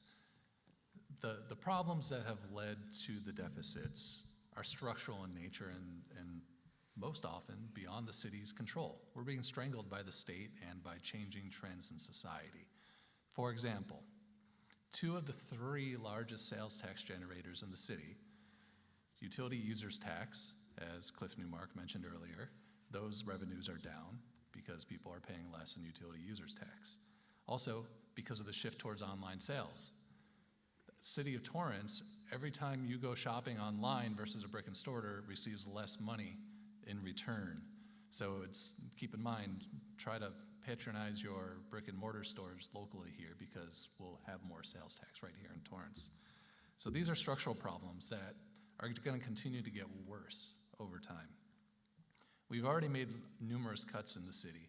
Our staffing is down approximately 15% over the last 10 years. And let me ask you a question. Is there anybody in here that thinks that LA County won't sometime in the near future try to come up with a new sales tax? Here are a couple of laughs out there. I'll take that as a no. We know the county's going to come and try to impose theirs. And once they do, we have no control over that money anymore. It's gone. And because of the state cap, there's no way we can ever get that money here for the benefit of our residents. Thank you. Hey, Rick? Yes. We start with you on this question. Thank you, I appreciate that. Over the past 4 years, the role of city treasurer has been greatly reduced. Would you be in favor of restoring the role to its previous level? Yes, I would. In fact, I think that the city council back in June of 2018 violated the city charter when they transferred the duties away from, the cash management duties away from the city treasurer. The charter's clear in section 603. The city treasurer shall receive and keep monies, and it shall pay out monies. And to do those 2 things, you need the cash management function, and that was taken away from the city treasurer. I understand there were extraordinary circumstances and those sort of things, but I think we should have found a way to keep that with the city treasurer. And if elected, I will reclaim those duties. Thank you. Mike, same question? Sure, thank you. two of us up here were on the city council when, in 2018, when the difficult decision was made to change the duties of the treasurer and to reduce the pay. We reduced all the duties that we could because there was a 300-page report that shared a lot of information with us that told us about a lot of problems that were happening in the treasurer's office. And we reduced the pay, what we thought was in accordance with the amount of duties that were reduced. As far as how we would proceed going forward, obviously this is a decision that the council makes, not the treasurer. And I would support whatever the council decides to do moving forward. Obviously, it will depend highly on who is elected to be the new treasurer. And so the council will have to assess who that new treasurer is, if there's a new treasurer, and whether or not they feel comfortable in changing back any of the duties that were there previously. And I, for one, am in support of any increase in the return of the original duties to the treasurer's office. I am fully prepared and have the time to access whatever is required and put in the hours that are necessary to take on those additional duties, including managing additional staff, which I have tremendous experience doing from my business. And I'm more than happy to, if the council so chooses, to help move and restore the treasurer back to the integrity and respectability that it once had. Dana, same question? I have never been in favor of the reduction of duties that happen to the treasurer's office. I will not speak on anything that I can't concretely prove. What I can share with you that the treasurer's position are your eyes and your ears. It is your taxpayer dollars that are protected by that position. So I'm never in agreement when those protections are reduced. This was brought to the leadership's attention, and it was the leadership who chose to make those changes. In reference to the 300-page report, let me be clear. We are able to talk about this infamous 300-page report, and you are aware of the challenges that the department experienced because I demanded that this be made public. All of these changes and all of the duties that were discussed were never discussed with the city treasurer. They were challenges that were discussed behind closed doors, and I demanded it be made public so that the public would be aware of everything that was going on for true transparency. Thank you. Tim? Let me give you an idea of some of the challenges that the office has faced. I mentioned earlier that 2 out of the last 3 treasurers have cost us millions of dollars. This current term is no exception, but they include, and this is straight from the 300-page staff report and reporting in the Daily Breeze, double payments to the tune of millions of dollars, for example, to the healthcare cost, approximately 200% turnover in the department in a short amount of time, including what I believe was 5 different deputy treasurers, increased workers' comp claims, uncollected parking tickets, which, believe it or not, was more than $1 million. So I'm in favor of reforming this position. What if I came to you and I said, hey, there's a job available. It pays very well. It's got a great benefits package. You get a pension. And by the way, you don't need to have any experience whatsoever. Would you take it? Who wouldn't? It sounds like a dream come true. And that's part of the problem. We have this structural problem in the city with unqualified candidates getting elected to the treasurer's office and causing great disruption. The other reason I'm in favor of reform and memorializing the changes that have been made, it took us 3 years to get this department back in order and stabilize it. Imagine the disruption it would cause to say, oh, I'm sorry, city staff, we're going to undo everything you did in the last 3 years and go back again. Melissa? Okay. Let me start out first by saying that it really hurts my feelings and personally when you say 2 of the 3 treasurers, because that was a big gap. I would give credit and a cheers to Linda Barnett, who served as our city treasurer for like 17 years and also trained Dana in her position. She had it running great, and she did a lot. So that was 17 years, and so basically it's been over 20 years that there's been any issues in there. Having said that, there has been changes. A lot of the duties, like we've said, have been changed and moved, and that was done and that meant staffing was also reduced or moved. So it's not something that can be restored right away. I am in favor of eventually bringing it back, and even talking to Linda Barnett about this. It's going to take a few years if we plan on building it back up. But once again, that's going to be under the City Council's decision. And something that's really important that people aren't mentioning is it's the City Council that is in right now that has to vote to decide if they're going to lower the pay or change the position before one of us is elected. Because once we're elected, you can't take the pay away from us. So you have to do it before we're sworn in. So what most likely it sounds like, we're going to wait to see which one of us gets elected, decide, okay, yeah, they're deserving, we won't raise it, or we're going to lower it, and right before they get sworn in, which has happened before. So it's a real tricky situation that we're in. That's why it's very important that you know about it. And to say anything is I will do whatever it takes to get the job done and work with the whole staff to get it there. Thank you. We're going to start with Mike, and this is going to be kind of a follow-up to something that you had said. How many hours per week do you think the treasurer's job should take, and how many hours a week would you plan to spend in the office? Well, that's a really loaded question because the job duties have changed over the years. It used to be a very full-time job, and our former treasurer, Linda Barnett, was in the office all the time.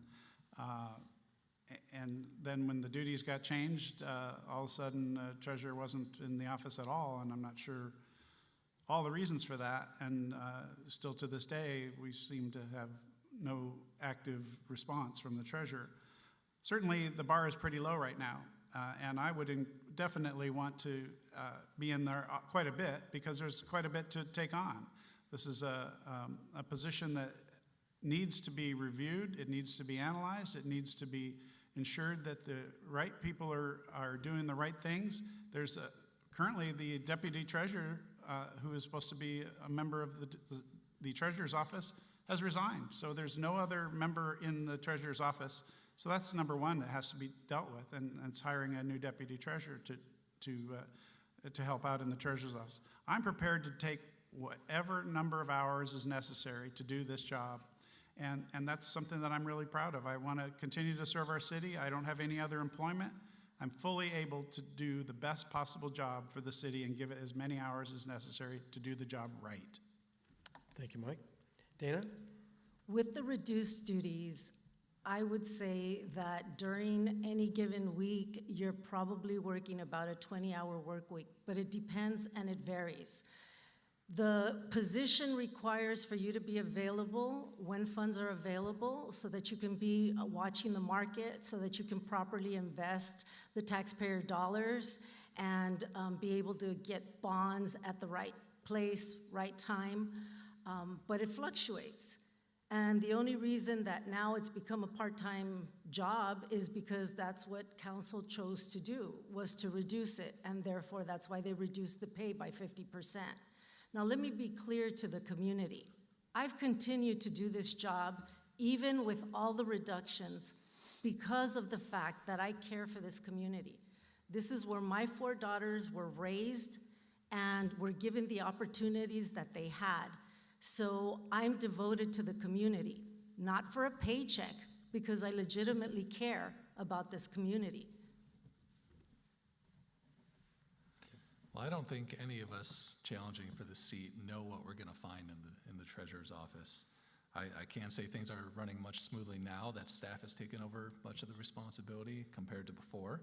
I'm prepared to take as much time as needed over an amount of time to make sure that everything is in order. Here's my plan. It's called CPR. C, conduct an independent third-party audit to certify that appropriate checks and balances exist. P, professionalize the position through modernization and establishing minimum qualifications where none exist. And R, reduce the exorbitant pay of the city treasurer to be in line with the duties and save the taxpayers' money. You want to talk about an investment? How's this for return on investment? It'll cost approximately $20,000 to do a third-party independent audit and have somebody come in and make sure that all the checks and balances are in place. Right now, the pay and benefits package is about $100,000 a year. We could pay somebody to come in and do this third-party audit every single year going forward and still come out way ahead. So that's my plan, and I'm going to also give you an idea of what other cities operate with what I'm proposing. Redondo Beach, Hermosa Beach, Manhattan Beach, Palos Verdes Estates, El Segundo, Gardena, Hawthorne, and others locally. So this is not unprecedented. Many cities operate where they let the staff, the professionals, do the day-to-day, and the city treasurer acts as an oversight position. Thank you. Melissa? Yes. As with any new job, I would expect to be there a lot because there's a lot to learn when you first start a new job. And one of the first things right off your head becomes software, because the software is different from whatever we're using.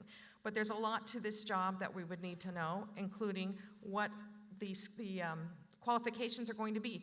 We need to have a well-defined list of our duties, and that's something that's going to have to be created because it's really a mess right now.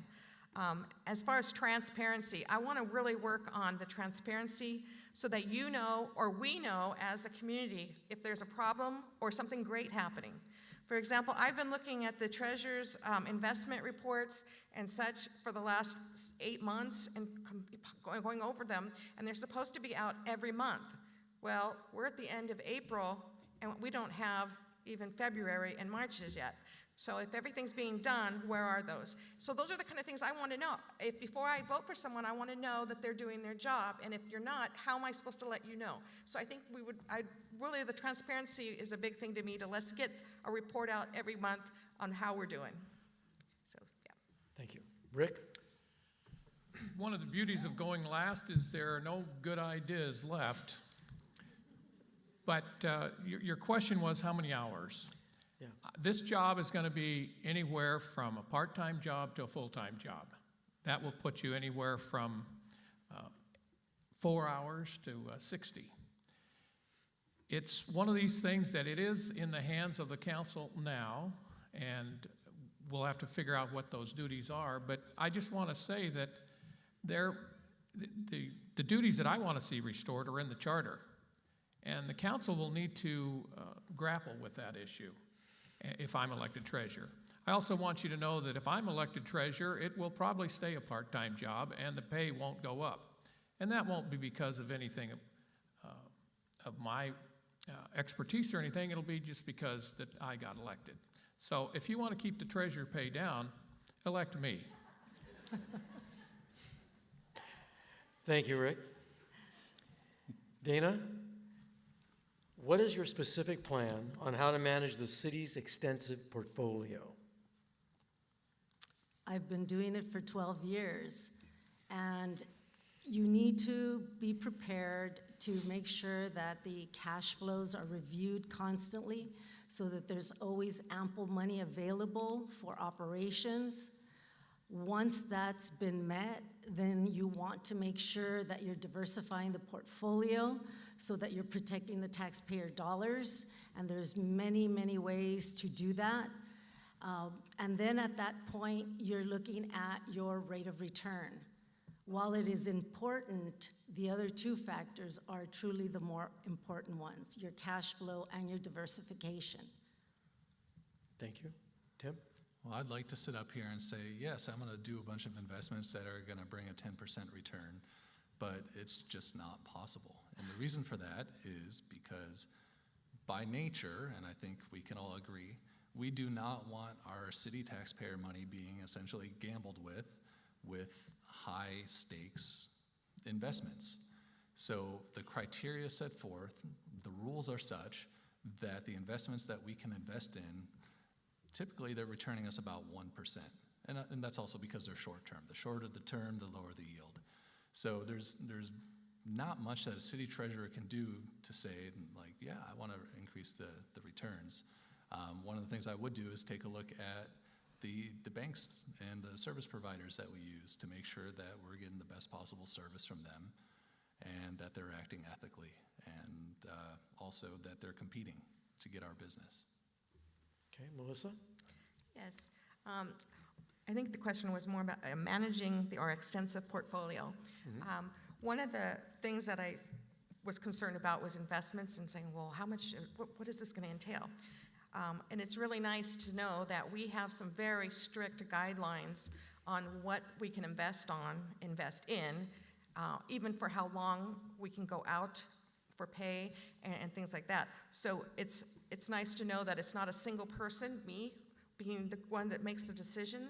You have a team that really work and follow all the guidelines and government rules and such for our city. So that's like a safety net for everybody, because no one would want to be in the one that decided that's the one I want to go and invest in, and then it falls down. So luckily, we've had a group do this for years. I would continue it, and I would be on a learning curve. I'd be learning a lot more, but I'm willing to do that and look forward to doing that. And we would just keep it on the same track and stay with the objectives of safety, yield, and what am I saying? Safety, liquidity, and yield. Those are the three objectives of the investments. So that's where I would go. Thank you. Rick? I would agree with Ms. Wright. The Treasurer's Office is highly regulated. There's a committee. You have to keep conservative investments. But the key thing that, if I was your treasurer, I would make sure that we have the cash flow to pay the city bills. That, to me, for the next few years, is probably the number one priority. Because, as you've heard tonight, we have a city that's in serious financial straits. And we need to make sure that we can pay our bills. And I will be encouraging the council and letting them know what's going on if I'm elected treasurer, so that they can understand the problems we face. We're number 4 on that high-risk cities list, and we've been on there for many years. We're on number 4 now. We were number 10 earlier. We've got issues, and the city treasurer isn't going to get us out of that, I think, but spending reductions will. And so as your city treasurer, my priority would be to make sure we have the cash flow and the money that we need to do our operations. And I would encourage the council to make it possible for us to continue to function. Thank you. Mike? Thank you. Well, for starters, if the sales tax measure doesn't pass, there won't be much to invest, which is a sad state of affairs. And that's one of the things that we need a cash flow. We need cash in the bank to be able to pay our bills. And that's one of the major responsibilities of the treasurer, is to make sure that there's adequate cash to pay the bills. And any excess cash is where you have the opportunity to invest. With reduced revenue and increased expenses, obviously there's going to be less cash on hand to be able to invest. And actually the track record of the investments made by the city treasurer's office over the last couple of years have shown that there has not been much investment activity. The things that you can do is, obviously we can look at things like, we collect a lot of money via credit cards for different services and programs that the city offers. We can make sure that we're getting the lowest possible rates that we're charged for our credit card transactions. One of the things that I've done as a city council member is I go and educate myself. I go out to conferences, meet with other council members, talk with other council members from around the country, find out what are they doing in their cities to do their jobs as council members the best. And I would do exactly the same thing with other city treasurers. If I'm elected treasurer, I would meet with other city treasurers at conferences and so forth and different training opportunities to understand how are other treasurers handling their excess cash for their cities, and see how we can improve on what we're doing compared to other cities, and then maybe make some changes to our investment policy. As has been said, our investment policy very strictly regulates the investments that we can make, but annually there is the opportunity to modify that investment policy, and that's driven by the treasurer's office. And so obviously I want to educate myself, learn on the best possible ways that we can improve our investments in a safe manner, and then modify the investment policy if it's appropriate, and get the council's approval to move forward. Thank you. Okay, thank you, candidates. Now, the last thing on our agenda is a 2-minute closing statement. So we're not going to go by age or height or anything other than, sorry? Amount of hair? No, okay, I'll start. I'm in trouble. Well, we're going to do this alphabetically. Okay. Okay? And Dana will start. It'll be Dana, Tim, Mike, Rick, and Melissa. So Dana, 2 minutes for a closing statement. I have had the pleasure of working for this wonderful community for 22 years. As I mentioned, 12 of those have been as your elected city treasurer. I have been able to do this job with the best integrity and the best performance because I do have the credentials to be able to complete this job on a daily basis. I went to USC. I have a bachelor's degree in international relations with an emphasis in global economics. I have a certification in management from UCLA. As I mentioned before, I am certified both in California and nationally as a treasurer officer. I am also nationally certified as a financial investment officer. During my tenure, I am proud to say that I have generated millions for this community. And again, never have I lost 1 cent of taxpayer dollars. The items that have been brought to your attention were brought to your attention by me because I needed the community to be aware of the concerns that were happening. I have integrity, and I represent you with full transparency. I humbly ask for your vote on June the 7th, Dana Cortez for City Treasurer. Thank you. Thank you. Tim? Well, as a West Torrance resident, actually within walking distance from here, I really enjoyed serving as your representative on the city council. Unfortunately, my time was cut short because my company was acquired and I was put in charge of the transition team. And it was just an offer that was too much work for a 1-year period and too lucrative for me to turn down. And, after spending the majority of my 30s, when most people my age were raising families or drinking at bars, serving the city on an essentially free basis, I'm proud of my record. We've talked about the problems in the city treasurer's office.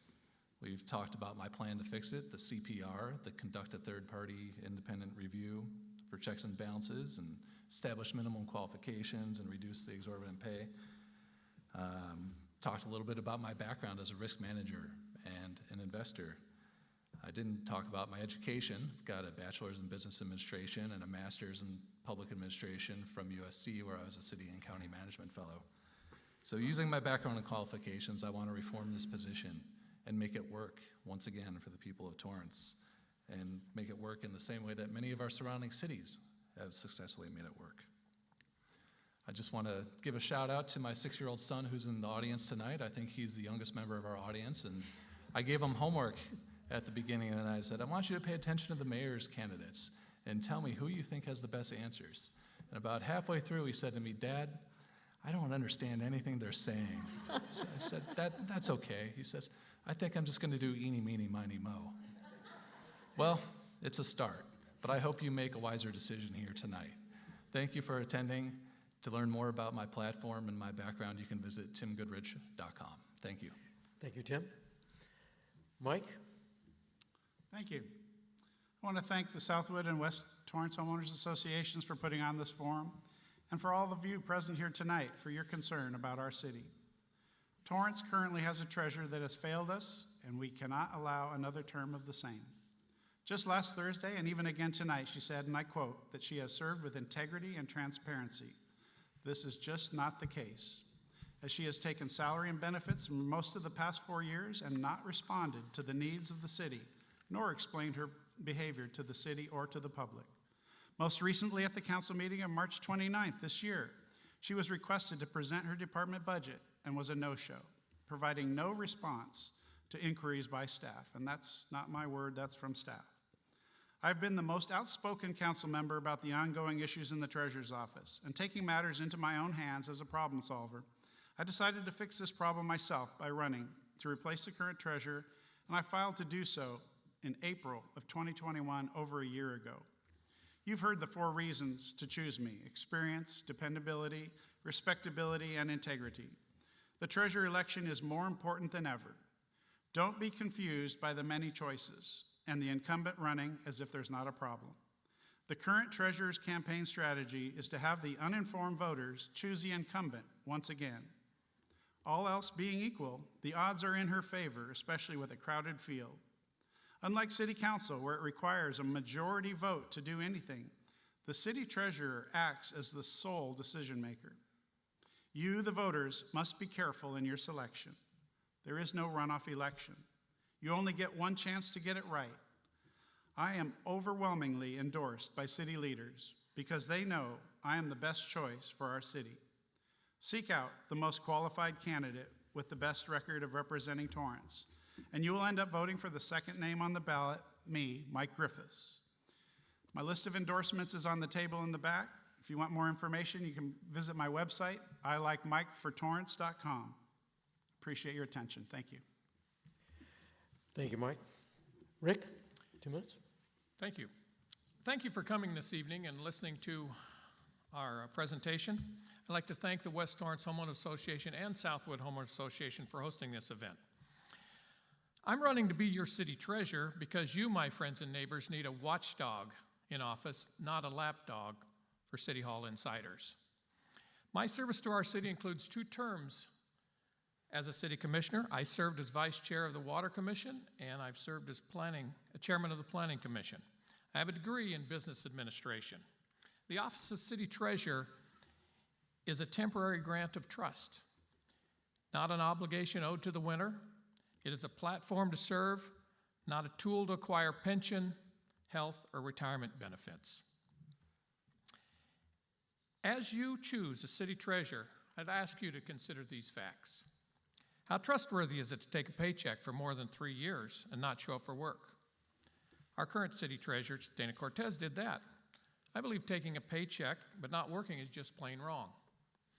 How reliable is it to resign in the middle of your second city council term, citing increased job duties, and then a year later run for city treasurer? Former Councilman Goodrich is doing that. And if you hadn't figured out, I think he all but wants to eliminate the treasurer's office. What kind of a commitment allows the most experienced member of our incoming city council after June 7th to bail out for another office with 2 years remaining on his term, leaving others with less experience to deal with a city in serious financial trouble? Councilman Mike Griffiths is doing that. If you care about trustworthiness, reliability, and commitment, if you want a watchdog, not a lapdog, then vote Rick Marshall for city treasurer. The job is about public service, not self-service. It's up to you to hold your leaders accountable. I respectfully ask for your vote during the coming election season that starts May 9th and ends June 7th. Thank you. Thank you, Rick. And last but certainly not least, Melissa. Thank you, and thanks to everyone for being here tonight. The goal tonight, my goal tonight, I should say, is for you to leave here having gained important information needed to make an informed decision in this next election, June. You already are now aware of the issues and changes that have taken place in the city treasurer's office. Many of the duties have been delegated to other city departments, leaving just a few core duties. As I always say, if you see a problem, be a part of the solution. Somewhat unintentionally, this phrase has led me into many volunteer as well as paid positions, and now running for treasurer. I am running to serve the residents of Torrance, bringing the much-needed confidence, reliability, trust, and transparency to this office. With my financial background, leadership experience, and commitment, I have what it takes to handle whatever treasurer duties and responsibilities are required of me. I have been a resident and homeowner in Torrance, having married Mr. Wright 37 years ago. And I'm proud to say I'm a mother of 2 adult children who were born and raised in Torrance, attended Torrance schools, and are college graduates. Our son lives in Florida, where he's serving his 8th year in the United States Air Force, and our daughter is married, has a great career, and has blessed us with 2 beautiful grandchildren. I have been an active community member of Torrance by investing countless hours of time and energy in my community, schools, and the city. For the past 5 years, I've been the treasurer of the Seaside Neighborhood Association, and for the past 15 years, I've been the chief financial officer for a local electrical contracting business. I've served 10 years on the Civil Service Commission and now serving on the Culture Arts Commission and the Students in Government Committee. This is just a small sample of my involvement. If you have any concerns or questions regarding my qualifications or desire to serve, please reach out to me. When I make a commitment, I keep it. I want to be the next city treasurer. I ask for you to vote right for city treasurer. Thank you. Thank you, Melissa. And now I want to thank the audience for being here, for being so kind and generous with your time. I'm not running for anything, but I want to thank all the candidates for mayor as well as for treasurer, and we wish you good luck. Please exit out this way here when you leave, and thank you again for coming. We really appreciate it.